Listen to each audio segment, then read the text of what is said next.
It's 7 o'clock. I'm Dermot Manahan. You're watching Sky News Tonight and a special question and answer programme on the war in Ukraine. The headlines: the Prime Minister signs historic security agreements with Sweden and Finland, pledging the support of the UK's military if they come under attack. We face a new reality, but one that we face together.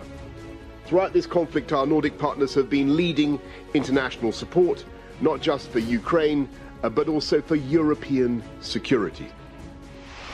A strong message to Russia from the Finnish president, who says Putin's war has pushed them to consider full NATO membership. You caused this. Look at the mirror. Plus, Europe says gas supplies are stable after Ukraine blocked a pipeline from Russia. And Belarus deploys troops to its border with Ukraine as they claim that Western allies are building their military presence in the region.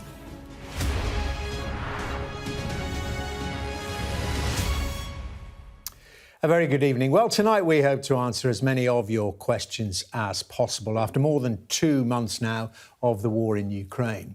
Coming up in just a moment, I'll be joined by our security and defence analyst, Michael Clarke. But first, let's give you a summary of the rest of the day's news. And the government has ruled out an emergency budget to help with the rising cost of living, as a report today warned that families will soon struggle to survive. The National Institute of Economic and Social Research has predicted around 1.5 million British households will not be able to pay for food and energy.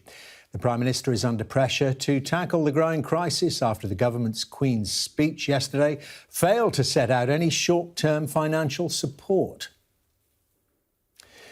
Tributes have been paid to a journalist who was shot dead while covering an Israeli raid in the occupied West Bank. A Palestinian reporter, Shireen Abu Akleh, who worked for Al Jazeera television, was killed in the town of Jenin. Al Jazeera has blamed Israeli forces for her death, but Israel has denied this and suggested that reporters may have been shot at by Palestinian fighters. Rebecca Vardy has told the High Court that she was just joking in conversations about leaking information for money. The mother of 5 is currently suing Colleen Rooney after being accused of giving false stories about her private life to the press. A single UK ticket holder has claimed the £184 million prize from last night's Euro Millions draw. It makes them the UK's biggest ever national lottery winner, richer than the footballers Harry Kane and Paul Pogba put together. Well, now, the Prime Minister has signed historic security agreements with both Sweden and Finland, pledging UK military support if those countries were to come under attack. The two countries are historically neutral, but will now assess whether or not to join NATO, with support for the military alliance strengthened by Russia's invasion of Ukraine. Well, Boris Johnson began the day in Sweden, where he signed the first of the new declarations alongside his counterpart, Magdalena Andersson. Mr. Johnson said the deal would bring the countries closer together with better intelligence sharing, as well as closer military and technological ties. When Europe celebrated VE Day in 1945, a victory that was, of course, in no small part ensured by the heroism of the Russian people, we hoped that peace on our continent would endure. Well, Putin's bloodthirsty campaign against a sovereign nation has put an end to that hope. And we face a new reality, but one that we face together. Throughout this conflict, our Nordic partners have been leading international support, not just for Ukraine, but also for European security. And the Swedish Prime Minister echoed Mr. Johnson's comments, speaking of a strengthened unity since Russia's invasion of Ukraine. President Putin thought he could cause division, but he has achieved the opposite.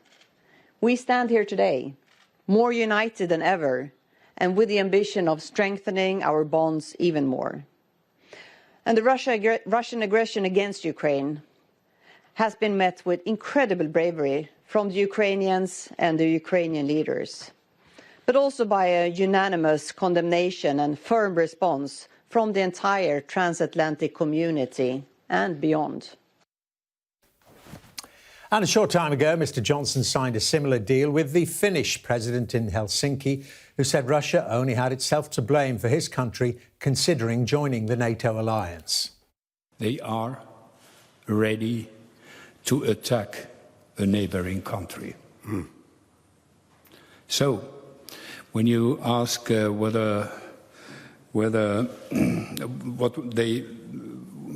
they see possible Finnish joining, well, if that would be the case that we join, well, my response would be that you caused this. Look at the mirror. Analysis now with our security and defence editor Deborah Haynes, who joins us from the Ukrainian capital, Kiev. And Deborah, what then do these agreements mean potentially in practice?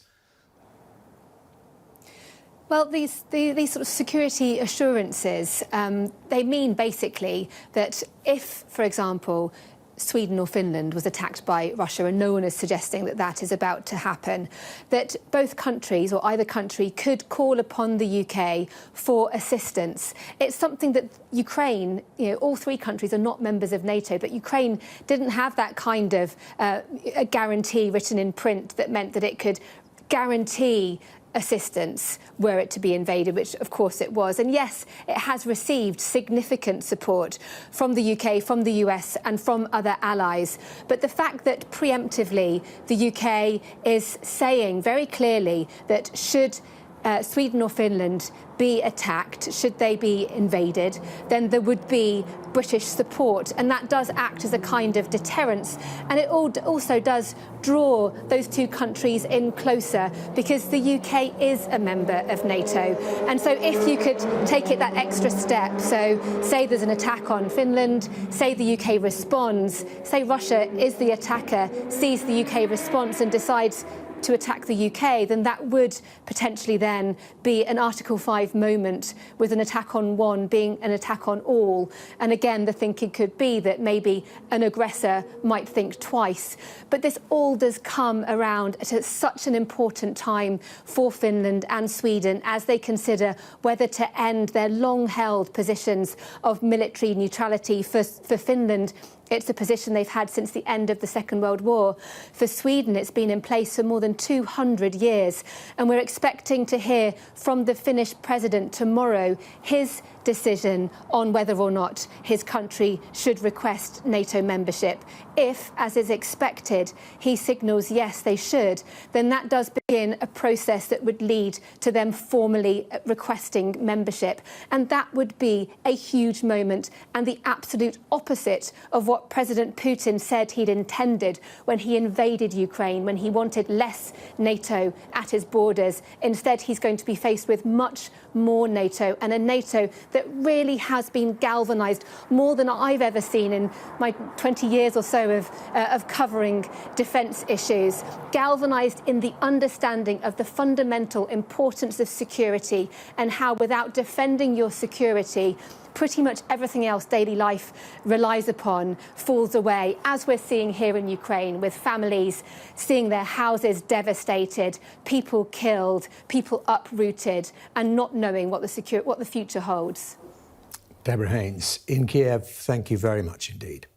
Well, we're turning now to your questions on the war in Ukraine, well into its third month, of course, and our security and defence analyst, Professor Michael Clarke, is here to do his best to answer them all. And our first couple of questions, Michael, concern that issue we've just been discussing with Deborah. Let's start with a question from Anthony.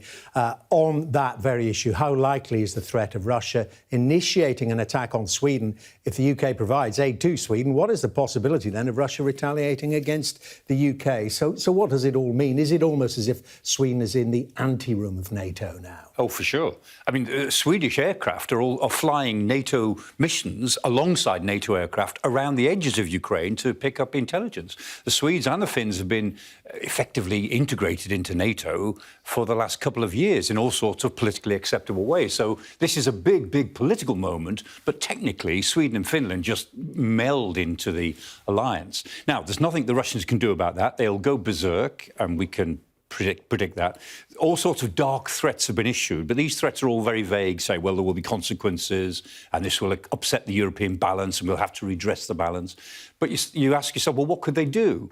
The only thing that the Russians could do is start to initiate, in effect, World War III by attacking Sweden with, air-delivered systems or threatening nuclear war and so on. The fact is, most of their forces are now involved in Ukraine. They physically could not attack either the Baltic states or Sweden. The Baltic states say they've never seen so few Russians on the other side of their borders. Because they've all gone. So there's almost nothing the Russians can do apart from complain, which they will, and issue more veiled threats. And those threats might be quite blood-curdling, but they're not regarded as credible. Would there be retaliation against Britain? Well, there could be more cyber attacks on Britain. I mean, Britain is in Russia's sights here. They think that we're manipulating everything. They think the Americans listen to us, and the Americans are doing what we advise them. They pay us this enormous respect of thinking that somehow we're the Machiavelli behind everything. If only that were a little bit true, but it isn't.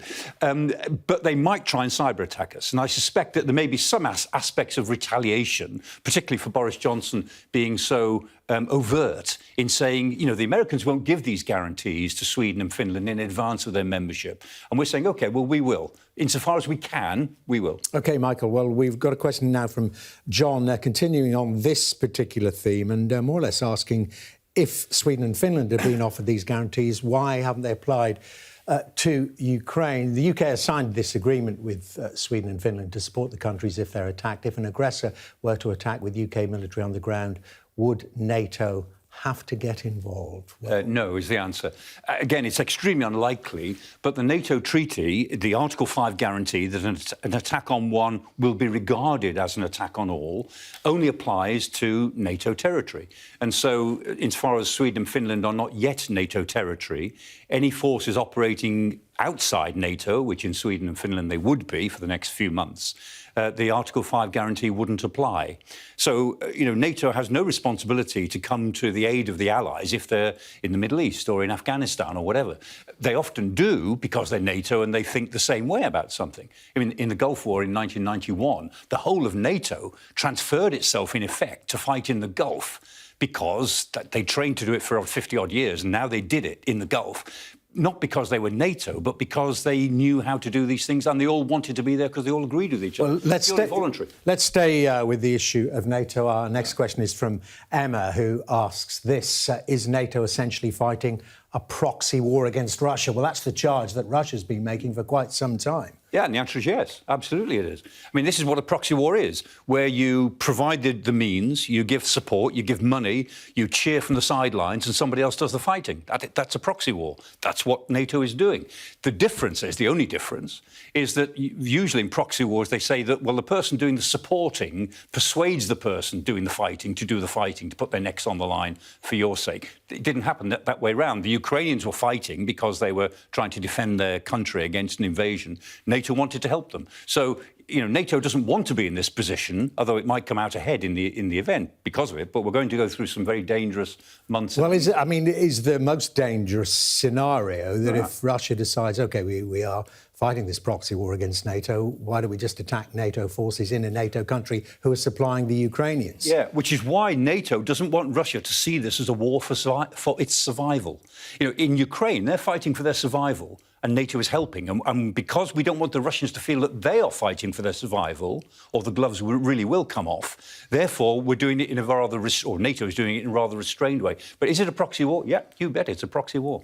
OK, let's talk about the balance of forces as we understand them at the moment. This question from Leanne, asking, as the Ukrainian military suffers loss, and we don't really know the scale of those, injury and exhaustion, what happens when they no longer have the numbers to maintain their defence? Will the Allies send in troops? Well, what do we know? We hear a lot about Russian losses. What do we know about on the Ukrainian side? Only estimates, because the Ukrainians don't issue numbers and nobody presses them to do it because we want to help. But the view is it's probably between a third and a half in terms of personnel losses. We know that their equipment losses are only about a third. the Russians have lost about 3,500 pieces of equipment. Sorry, 2,500 pieces of equipment. And it looks as if Ukraine has lost about 800 significant pieces of equipment. So they are losing forces. But one thing that we ought to be aware of is that as this war goes on, Ukrainian numbers in terms of troops on the ground will favour Ukraine more than Russia. Why so? Because Ukraine is fully mobilised. They're fighting for their survival. So they've got their army of only 125,000, but they've got reserve force of 900,000, of whom at least 300,000 have been in the Donbass over the last 8 years. They've actually fought on and off. So the Ukrainians have effectively got an army of about 400,000. Battle-hardened. Battle-hardened because they're fighting for their lives. Now, the Russians have got a standing army of 280,000 only. They've got about 1 million people under arms, 900,000, of whom about 400,000 are interior troops, basically troops against their own population. So their standing army is only 280,000, and they committed 190 of that 280,000 to this operation. So as this war goes on, unless the Russians are prepared to mobilise, which they may, unless they mobilise, then the troop numbers will start to work against them as this thing goes on. Because that's our very next question. This one from Neil saying, if Russia declared war on Ukraine, would this remove barriers that prevent Ukraine from attacking strategic targets within Russia? And so part of that point you've already addressed in terms of... Yeah, it would. Turning it from a special military operation into a absolutely. full-blown war. It would make it legally OK for the Ukrainians to attack strategic targets. However, again, you come back to this point. It's not in Ukraine's interest to make the Russians feel that they're fighting for their survival, because then the war would go towards the World War III scenario, which is what everybody wants to obviously avoid. OK, and in terms of the strategy, Michael, is from Ross saying that if there is a prolonged stalemate in the east, how valuable is this Russian land bridge through Mariupol, which, of course, they still haven't fully taken? And what are Ukraine's options to disrupt a key region in the whole battleground? Yes, that's what we've been saying. I mean, the Russians can conquer this land bridge between the Donbass and Crimea. They can even push as far as, Mykolaiv, and even if they got past Mykolaiv towards Odessa, they can conquer it, but then they've got to hold it because essentially there are several million people who live there who don't want them to be there. And when you try to hold a place, again, the numbers work against you. In an ordered society, you need 2 people per 1,000 members of the population to keep order. That is in London, 2 per 1,000. In a disordered situation, like, say, Northern Ireland at the peak of the Troubles, you need 20 per 1,000. And the Russians in Chechnya had 130 per 1,000. So you just work it out. That's if you're occupying forces, coercing the local population. If the people don't want you there and are prepared to be to demonstrate and to rebel in significant ways, you need at least 20 per 1,000, upwards of that. And while that is happening, the Russians are probably still going to be fighting the Ukrainian army. So what they face in this land bridge, even if they conquer it, is a constant rebellion plus fighting the Ukrainian army elsewhere in Ukraine. Unless the Ukrainians are prepared to say, OK, we'll stop and negotiate, which they absolutely won't at the moment, and that was repeated again by Kuleba yesterday in an interview. He said, no, we are not negotiating any of our territory. Foreign minister, sorry, unless they are prepared to say that, then the Ukrainians will keep fighting, and the Russians simply don't have the numbers to do it.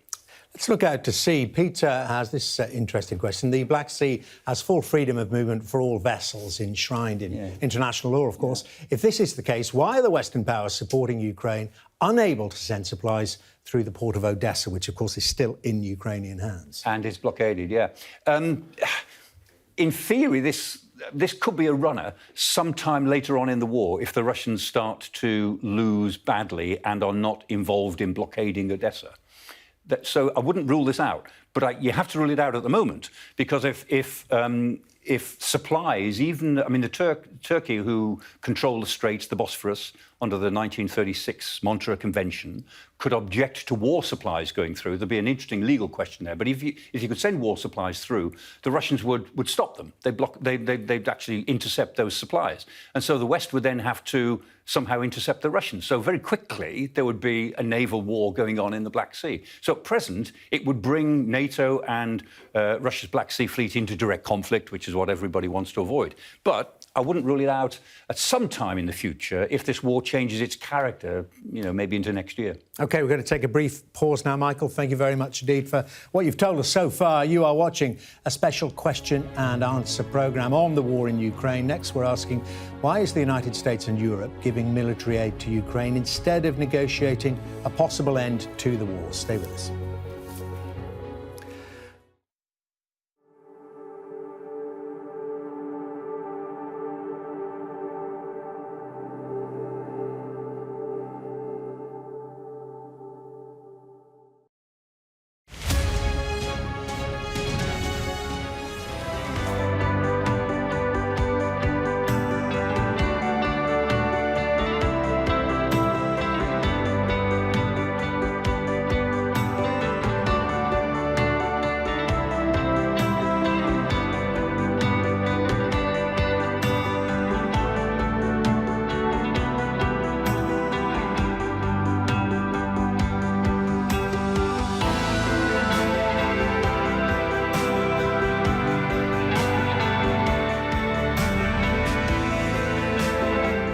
So I found out about 3 weeks ago. I was nominated from my colleague Yasmin Haroon. I'm a football coach in Redbridge, and she nominated me for the work I'm doing. So I'll be carrying the baton on the 5th of June.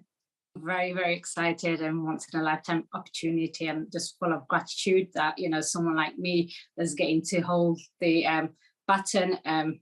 Just ecstatic and really grateful for it. Looking forward to it. I'm a football coach. I coach girls, especially within the South Asian community. I also go into schools, help support teachers, run football sessions for the Let's Go Play campaign. I work for an FA community champion and help recruit coaches and support them on their journeys into coaching. I'm also an FA mentor. I support young leaders delivering football projects in their community. I haven't had a chance yet to have a look at it. I'm not sure where exactly I'm going, but I know it's going around really great landmarks and great journeys. So looking forward to it. But I'm waiting to know how long I have to hold it for. Lots of distance. So I'm really looking forward to knowing all that.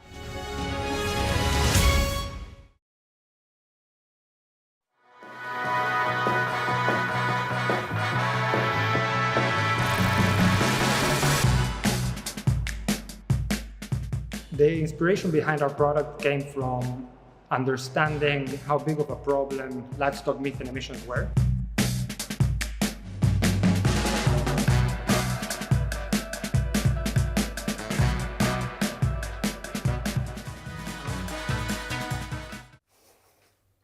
Welcome back. I'm with Professor Michael Clarke and your questions about the war in Ukraine. Let's crack on. And we've got a question here about US and Europe and its aid to Ukraine, asking why is the US and Europe more interested in giving military aid to Ukraine instead of negotiating for peace and an end to the war? Well, Michael, is it? And is it the US and Europe's place to negotiate an end to the war?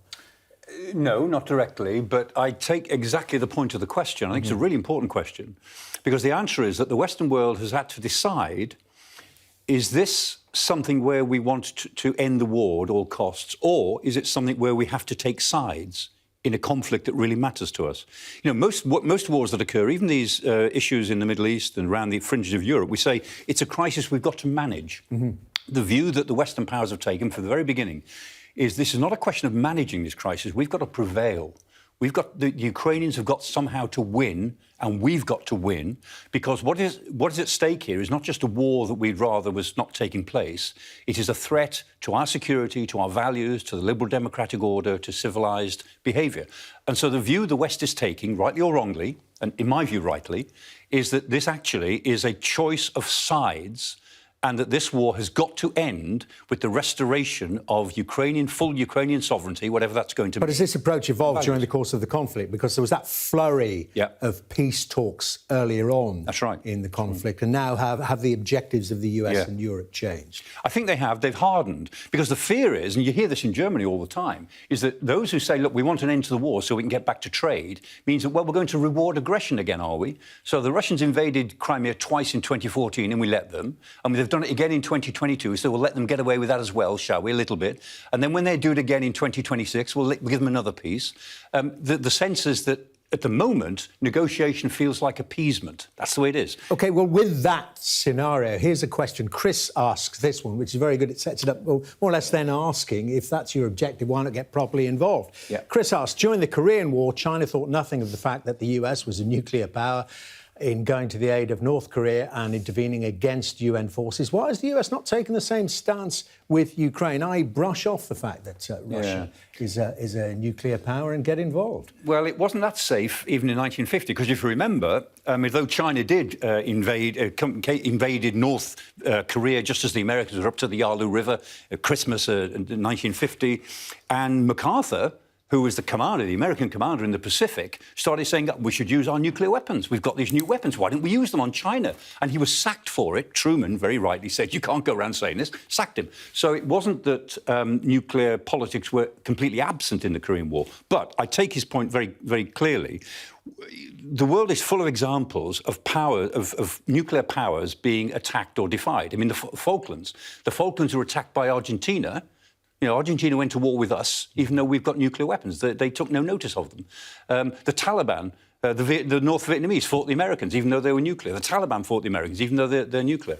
The issue is that unless you're talking about national survival, going back to Russia's sense of national survival, unless you're talking about national survival, the general view is nuclear politics don't come into it. And so a country can attack a nuclear power if the objectives are so limited that the nuclear power doesn't think this is be-all and end-all for us. So we don't want nuclear powers attacking nuclear powers. Presumably in the Korean War, China wasn't a nuclear power. No. China didn't explode a nuclear bomb until 1964.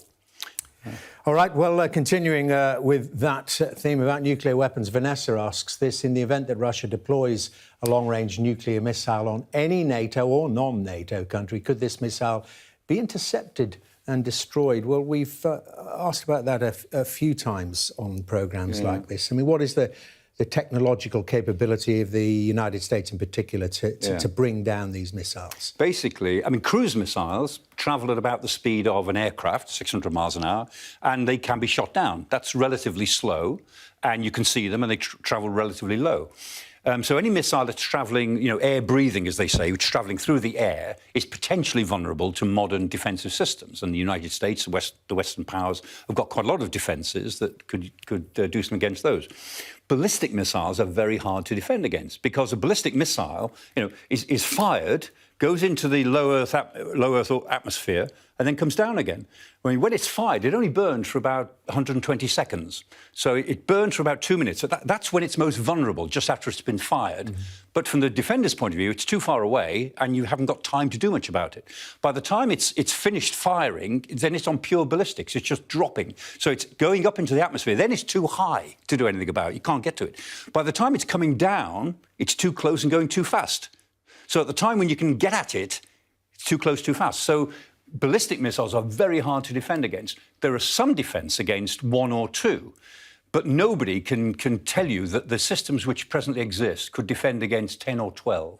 And certainly not, absolutely not against 50 or 60. Can't be done. Good demonstration, by the way, there, Michael. I don't think I've ever found a biro so terrifying. We've got this one from Russell asking this: do you think Russia will try to take the whole of Ukraine in the near or distant future, or will Putin be satisfied taking the Donbass region? Well, this is at the heart of the question now. But what are the Russian intentions? What are Putin's intentions? Well, they may be changing, because he must now know that he can't have the whole of Ukraine as long as the Ukrainians are prepared to keep fighting. We know that's what he wanted, because that's what he essentially said before the invasion. He said Ukraine just has no right to exist. It's Little Russia. That's what they used to call it, Little Russia. It's all part of Russia. And the Ukrainians themselves, the Ukrainian intelligence services, have produced reports that they say they've got hold of, not stolen reports, but reports that they've intercepted, which shows that the Russians intended in the first stage of the attack to take the whole of Ukraine, which actually confirms what Western intelligence said. So there's no question about it in my mind. The Russians intended to take the whole of Ukraine.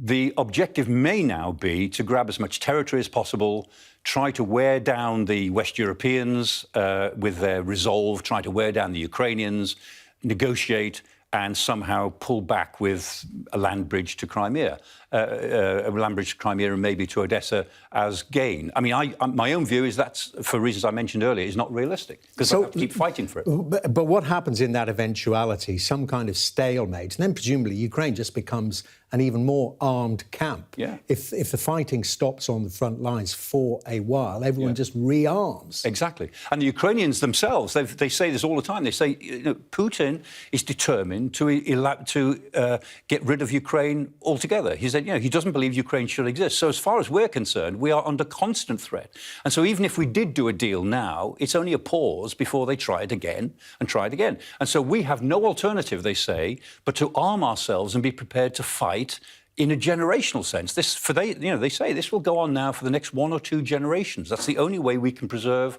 our statehood. They're very clear and very honest about that. And their fight's our fight. We have to support them. That's what we say.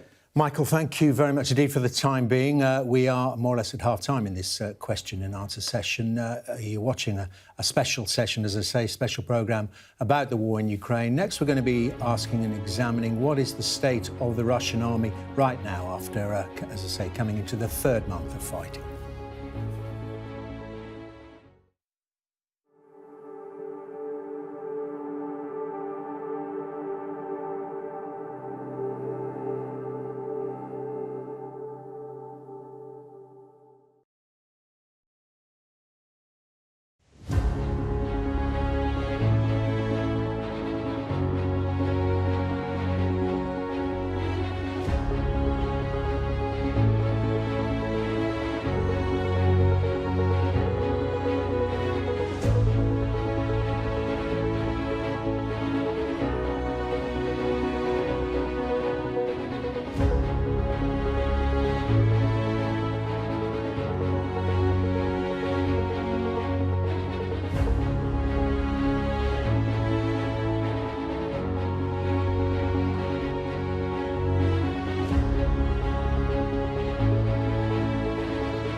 You're very welcome back. I'm with Professor Michael Clarke and your questions about the war in Ukraine. Now, we've got a very simple, straightforward one, but it's the question we all want to know. Came in through Twitter. What is the state, Michael, of the Russian army? What are we nearly 80 days into the conflict?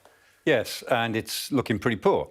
It's worse than most of us thought it would be. I'm sure it's worse than the Russian generals thought it would be. Gerasimov, who hasn't been seen, incidentally, since he was apparently wounded a week ago in Izzy. Yeah, he wasn't in Red Square. He wasn't in Red Square, so either he's in disgrace or he's in hospital. He was supposed to have had just a scratch in the thigh, but, well, we'll see. But it's been a shock to them, for sure. So, everything is wrong with the Russian army, in a way. I mean, structural issues. One is that they haven't conducted big operations since Manchuria, since they invaded Manchuria in 1945 to take from Japan, and the Battle of Berlin. So this is the biggest operation since 1945. All the things they've done in the last 10 or 15 years have been by their elite forces and their air force working with local militias on the ground and with their private security people, like the Wagner Group. I see. So when it comes to the Air Force, for instance, the operations in Syria, there was no air resistance. Very few. There was no air defences. No, exactly. Well, they didn't need them. That's the point. And so they didn't need to deploy their army in a war-fighting capacity, whereas Western armies have done lots of operations. I mean, since the end of the Cold War, the British Army has been on 12 major, significant operations. You know, good, bad, indifferent. But they've learned. My goodness, they've learned. So that's one structural issue. Another one is corruption. I don't think anybody understood quite how deeply corruption had gone right through the Soviet forces, Russian forces, so that a lot of their equipment, which was supposed to be up to date, wasn't, because a lot of it had been sold or never procured in those numbers in the first place. Like, I mean, down to things like radios in tanks, GPS systems in their armoured vehicles, not enough of them, because if they were supposed to have 1.5 million GPS systems, they obviously didn't. Or somebody had flogged them off, long before they were needed. So there's a lot of corruption. And then just bad leadership. I mean, from the top down. And the thing that we chatted about occasionally before is the lack of NCOs, the lack of sergeants and corporals. These are the people who are the backbone of an army, because the officers give their orders, but it's the sergeants and the corporals working with 20 men, or in Western case, men and women very often, to actually make them into a cohesive unit, make them help them to carry out the orders. And they've always had, the old Red Army had a very weak cadre of NCOs, non-commissioned officers, and that's gone over into the Russian army. So top to bottom, they have been far more inefficient than we all thought they would be. Fascinating. Let's find out more then about the Ukrainian side. Carolina has tweeted to ask this: what are Ukraine's main techniques in defence and attack? And presumably they've adapted over the last few months as they've learnt in the battle. Yeah, there's two layers here to defence and attack. It's known in the trade as a big hand on a small map. If I put my hand on a map and I say, yeah, the Russians are advancing here and the Ukrainians are defending here, that's true, what goes on. But underneath my hand, there are lots of withdrawals and attacks and encirclements and manoeuvres, and all the human characteristics come in, the heroism and the cowardice and accidents and killing. Underneath your hand, there are mini wars going on, even though one hand is advancing, one hand is retreating. And so it comes down, it's a bit like sport. They say a batter in cricket, you've got to have a good defensive game before you can make any runs, before you can go into the attack. In soccer, you've got to be able to defend the ball even as you're going up the wing with it in attack. So attack and defence are not two different things. They're soldiering in this case. It's what the military do. So at the macro level, it comes down to the individual quality of the training, the motivation, all the rest of it. At the big level, the Ukrainians are facing quite an important point at the moment, because they're doing very well in these local counterattacks. They're frustrating the Russian strategy at more or less every turn. But they can't just drift from that into a real offensive to throw the Russians out, even though they're talking now in those terms. Because to go on to the offensive, to go on to a strategic offensive, they've got to organise themselves differently, equip themselves differently, get ready for it. If you're attacking for defensive reasons, you can't just keep on doing that. You've then got to pull back. You've got to work yourselves in a different sort of order, and then you've got to create an offensive and then start it and roll it forward. And those of us in this business will be watching to see if the Ukrainians look as if they're going to start to do that. So are we potentially approaching that phase? Not yet. But the Ukrainians think they might. And pure guesswork, if they would continue to do as well as they're doing, if the Russians continue to do as badly as they're doing, then, let's say in the late summer or autumn, we might begin to see the Ukrainians put together some big strategic offensive moves, as opposed to these local offensive moves, which are part of their defence. Let's examine the air campaign a bit more now. We've touched on it, of course, a huge factor in this conflict. Yeah. This from Alex saying, are you surprised how the air battle has unfolded and what seems to be a lack of air-to-air combat. And can I add in, of course, the inability of the Russian Air Force to get supremacy of the skies? Yeah, he's exactly right. I think we're all surprised. I mean, we were wrong about this. We all said, those of us in this business, that the Russian air power, because this is what has been used around the world before and has been pretty efficient at what it needed to do, or said it wanted to do, and we thought that they would actually sweep away Ukrainian air power pretty quickly, within 48 hours, 72 hours, so the Ukrainians would be left with just bits and pieces, and they haven't done it. Now, again, the Russian Air Force has shown it is not good at running complex operations. So they can fly in, drop their bombs, set off their missiles, or engage with other aircraft, and then they fly home again. But they don't actually engage in this air-ground support in the way that they need to, the way NATO air forces do all the time, complex air operations. And are there any of these dogfights taking place? No, because not many, because fundamentally this isn't an air-to-air contest. This is an air-to-ground contest. It's a contest between aircraft and anti-aircraft systems on the ground, which are very good. And one of the lessons we're all taking from this, which in the West is actually quite important, is the efficiency of these ground-based systems is more than we thought it was. And so the Russian Air Force is more frightened of what's on the ground than Ukrainian aircraft 200 miles away. But the Ukrainian Air Force is still flying. It is. They started with about 120 flying aircraft and quite a few helicopters. They look as if they may have 50 or so left, and they may get some more. So they've lost about half. The Russians started with about 320 in this system. They've only got about 800. People say they've got 4,000. They haven't. On paper, they've got 4,000. They've got about 800 serviceable combat aircraft. And they committed 320 to this operation. They probably have only lost 25 or 30 of them.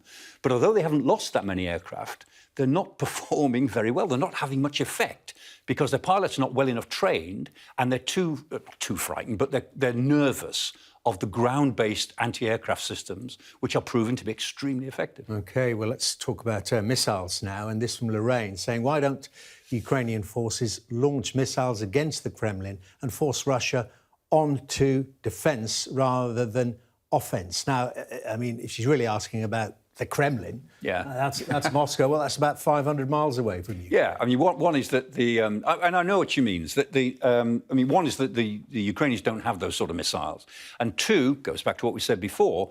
To as it were, bomb the Kremlin would be to make strategic war on Russia as a threat to Russia's existence or a threat to the very government itself of Russia. And again, the Ukrainians don't want to do that. They want to win this war by throwing the Russians out. They don't want to enter into a war for survival with a country that is 10 times bigger than they are, with a population 4 times bigger than they are. I mean, that's not a sensible thing to do. So the Ukrainians want to win what is for them a war of survival, what is for the Russians an adventure. It's a Putin adventure war, a war for conquest. But, bombing the Kremlin, even if they could, would turn it into a mutual war for survival in which they would definitely lose. And it reinforces that message, doesn't it, that we are no threat to you if you leave us alone. Exactly. Exactly. Stay off our territory, accept that we are a nation, say the Ukrainians, and we'll all live peacefully. Why would we ever want to attack Russia? Why would we want to attack a country 10 times bigger than us? OK, question. Another one coming in by Twitter. Many, many questions coming in this way. Asking, why did Ukraine not attack Russian railways to stop the movement of tanks from Belarusian areas, and not just Russian railways, then in Belarus itself, where, of course, many of the Russian forces massed before the invasion. But we have heard reports, haven't we, of some very brave people in Belarus working on the railways, carrying out acts of sabotage. Yes, my answer to the question is, how do you know they didn't? There's been a lot of sabotage of the railways. However, I mean, Ukraine, again, doesn't want to drag Belarus into this. The Belarusians are keeping out of it, interestingly, at the moment. I mean, they may or may not eventually, but they are staying out, and the Ukrainians want to keep them out because, dealing even with the Belarusian army is just a problem they don't want to have. But also, the best way to attack a railway is through sabotage. It's very hard to attack railways efficiently from the air. It's very hard to hit railway lines from the air and in ways that they can't be repaired. The best thing to hit are railway bridges. They're harder to repair. But in general, railways have a very good track record, as it were, of getting up and running again. And from the Second World War onwards, the Allies found it really hard to destroy German railways. You can bomb them, but you can't take them out of the equation so easily. So yeah, bombing railways is a way of, you spend a lot of energy for relatively poor results usually. Sabotage is always the best way. OK, another question about casualties, this one from Peter, who asks, assuming 15,000 Russian soldiers have been killed in the war to date, that's one of the core estimates, isn't it? Who is responsible for the repatriation of the bodies? We hear that quite often they're not being repatriated. Yes, the stories are. I mean, who is responsible is the Russian military. It's the state is responsible for repatriation. And remember, repatriating bodies is a very modern phenomenon. A little bit of it happened in the First World War, families who were rich enough to bring the bodies of their loved ones back. It didn't happen very much in the Second World War or in any of the wars subsequently. It was only since the 1990s that people assumed that bodies would be brought home. It's a fairly modern thing. The stories going around, these are unconfirmed, but these reports, there's quite a lot of them, are that, first of all, there were mobile crematoriums that the Russians took with them. And so there's a lot of bodies will have been committed to crematoria, and that a lot of Russian bodies have been taken back and buried in mass graves, which are secret military installations, and the parents are being told that they're all missing in action. We can't confirm these reports, but there's a lot of anecdotal evidence on Russian media, insofar as there is an unofficial media, that people are beginning to notice that so many of them can't have been missing in action. Because these bodies have just been spirited away. My goodness me. OK, Michael, we're taking another break now, and you're watching a special question and answer programme on the war in Ukraine. Next, we're asking, should Russia, under this current regime, ever be allowed back into the Western international community? Stay with us.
Lisa Dowd and I'm Sky's Midlands correspondent.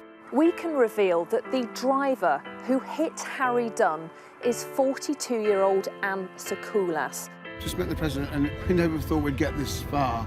This is what they're up against, is back-breaking work. Water levels are dropping, but no one knows what impact further rain will have. What would you do if this place wasn't open? We take you to the heart of the stories that shape our world. It's really scary. In this community, I'm told that everybody knows someone affected by COVID. Change seems tantalisingly close in this corner of the UK. This is my patch, my specialism. It's also my home.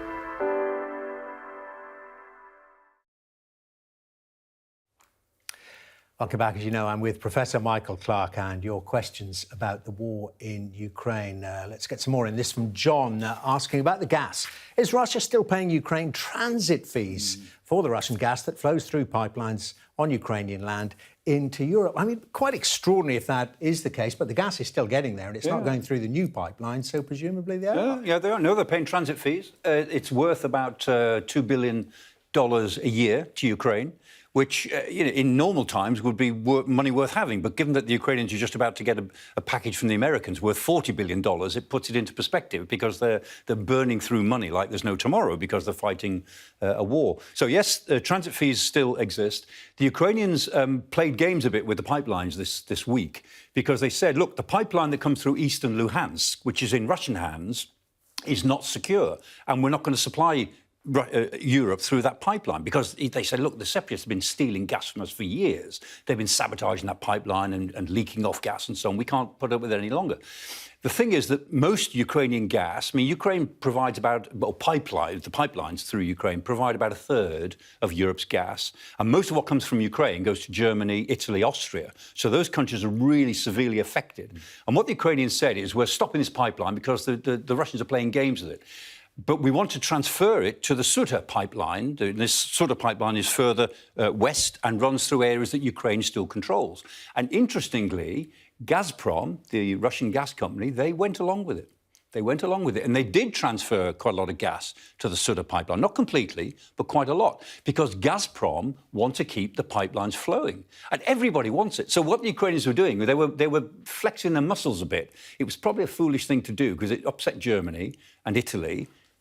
Don't do it. You need their support, so keep the pipelines flowing. And, while this war is going on, there is still a commercial trade in gas. Extraordinary, but it will run down after the end of this year. Well, you mentioned Germany and gas. Of course, right at the heart of it, that's our next question about that. Can Germany refuse to purchase through Nordstrom 1, that's the existing pipeline, and insist on supply through Ukraine? The survival of Ukraine then becomes a necessity for both Europe and, crucially, Russia. You better talk to us more about pipelines. Yeah, well, the point is it's a matter of capacity. Nord Stream 1 is full now, which is why, I mean, it's full capacity.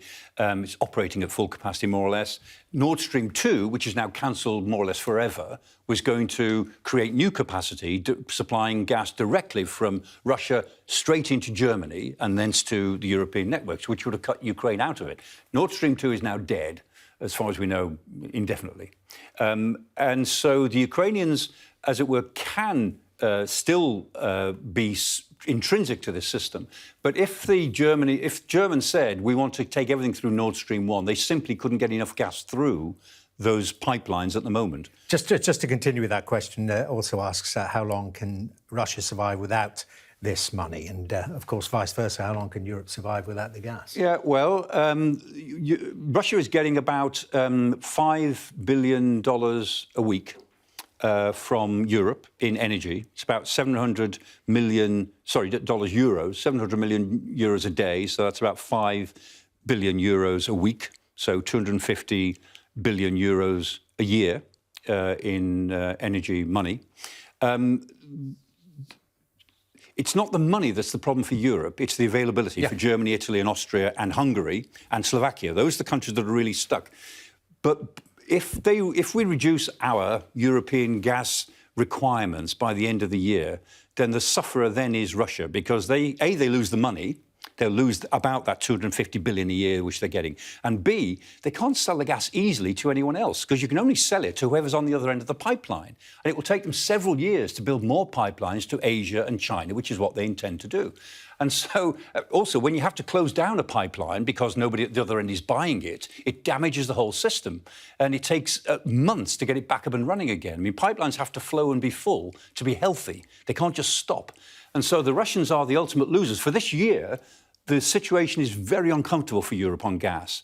But by the end of the year or into next year, it will start to ease under present plans, and then the loser becomes the Russian economy.